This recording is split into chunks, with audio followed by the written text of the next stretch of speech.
নমস্কার বন্ধুরা, সব মেশানো গল্পে সকলকে স্বাগত। দেখো বন্ধুরা, আজকে আমি বাজারে গিয়েছিলাম তোমার দাদার সাথে সবজি বাজার করতে। দেখো কী কী নিয়ে এসেছি, তোমাদের সাথে সেটা শেয়ার করছি। ভেন্ডি নিয়ে এসেছি, তারপরে দেখো নিয়ে এসে একটা লাউ নিয়ে এসেছি, একটা লাউ কিনেছিলাম।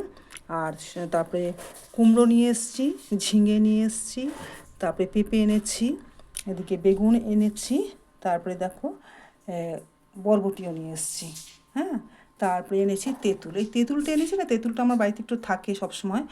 আমি একটু তেঁতুলটা রাখি ঘরে, কোনো কোনো কোনো সময় দরকার পড়ে, তো ওই জন্য কচু খেতে গেলে অনেক সময় গলা যদি ধরে, ওই জন্য তেঁতুলটা সবসময় থাকে আমার বাড়িতে। তারপরে দেখো নিয়ে এসছি আমি রসুনও নিয়ে এসছে অনেকগুলো একসাথেই, কেন কিনা বাজারটা আমাদের বাড়ি থেকে যেহেতু অনেক দূর, ওই জন্য আমি রসুনটা বেশি করে নিয়ে এসেছি।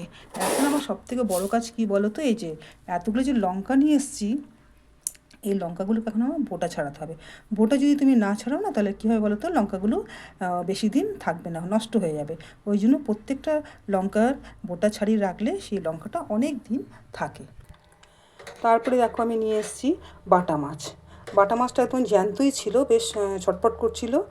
একদম জ্যান্ত বাটা মাছ নিয়ে এসেছি, কেটেই নিয়ে এসেছি। এখন তো বাজারে সব কেটে দেয়। তারপরে দেখো নিয়ে এসেছি মোরলা মাছ, ভীষণ একটা টেস্টি মাছ, আমার তো ভীষণই ভালো লাগে। পেঁয়াজ কাটা দিয়ে করবো, বেগুন দিয়ে পেঁয়াজ কাটা দিয়ে করবো। এই মাছটা আমি খুব ভালো লাগে বলেই বাজারে গেলেই আমি এই মাছটা আমি কিনে নিয়ে আসি। আর এখন তো মানে সব কেটেই দেয় তো বাজার থেকে, ওই জন্য অতটা অসুবিধা হয় না। যাই হোক, কেটে করে নিয়ে এসেছি, এখন ভালো করে আমি ধুয়ে আমি রেডি করে রেখেছি। আমি ভাবলাম আমার বন্ধুদের সাথে শেয়ার করি, তাই তোমাদেরকে দেখালাম। আজ তাহলে রাখি।